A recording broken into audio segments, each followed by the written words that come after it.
इधर Lawrence Bishnoi gang की तरफ से दिल्ली के एक व्यापारी को रंगदारी के लिए फोन आया था, जिसमें फोन करने वाले ने धमकी दी और अब उसका एक ऑडियो सामने आया है। दावा किया गया कि ये फोन एक प्रॉपर्टी डीलर को किया गया था और रंगदारी मांगी गई थी। हालांकि इस ऑडियो की पुष्टि न्यूज़ 18 इंडिया नहीं करता। अरे नू नहीं माने कि मैं नुकसान करवा का मानने का नू बता। 2 दिन का टाइम दिया था ना, 5 दिन हो गए तेरा कोई ना रिप्लाई ना किम बात है।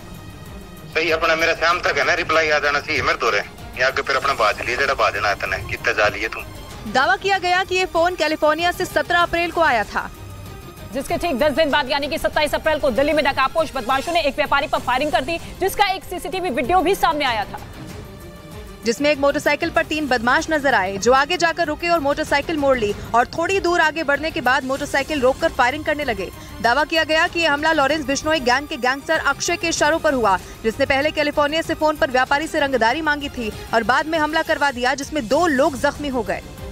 गैंगस्टर अनिल दुजाना के एनकाउंटर के बाद उसके गांव दुजाना में तनाव बढ़ गया है, जिसे देखते हुए गांव में हाई अलर्ट घोषित कर दिया गया और गांव में भारी संख्या में पुलिस बल की तैनाती कर दी गई। इस दौरान पुलिस के आलाधिकारी भी गांव पहुंचे और लोगों से कानून व्यवस्था बनाए रखने की अपील की और कहा कि अगर किसी ने उपद्रव किया तो उसके खिलाफ सख्त कार्रवाई की जाएगी। गांव की गली गली में गश्त बढ़ा दी गई है। इस दौरान गलियों में खामोशी नजर आई, लोगों के घर के दरवाजे भी बंद मिले। दुजाना गाँव अनिल दुजाना के अलावा सुंदर भाटी का भी गाँव है। इस गाँव में दोनों गैंग के बदमाशों के घर है। ऐसे में जैसे ही अनिल दुजाना के एनकाउंटर की खबर गाँव में पहुंची, गाँव में तनाव बढ़ गया।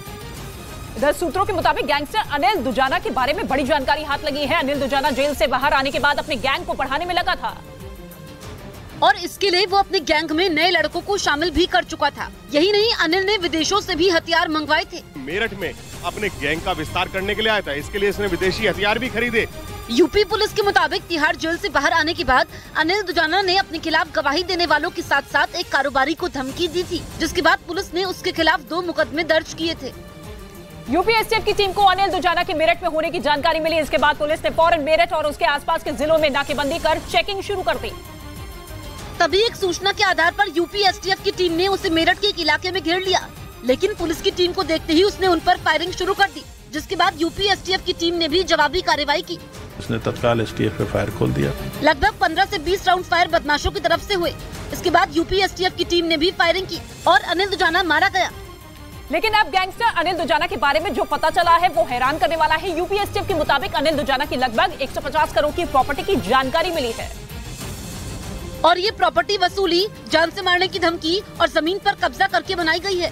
अनिल दुजाना पर हत्या के 18 मामलों के साथ 60 से ज्यादा मुकदमे दर्ज थे। ट्रांसपोर्टरों से, बिल्डरों से लगातार वसूली करता था, इसका इतना खौफ था उस क्षेत्र में। सूत्रों के मुताबिक अनिल दुजाना का गैंग साल 2010 में इतना मजबूत हो गया था कि वो पश्चिमी उत्तर प्रदेश की कई विवादित प्रॉपर्टी के फैसले सुनाता था। नोएडा, गाजियाबाद से लेकर दिल्ली के तमाम व्यापारी अनिल दुजाना के पास जाते थे। वो इन विवादों को सुलझाने के लिए भी पैसे लेता था।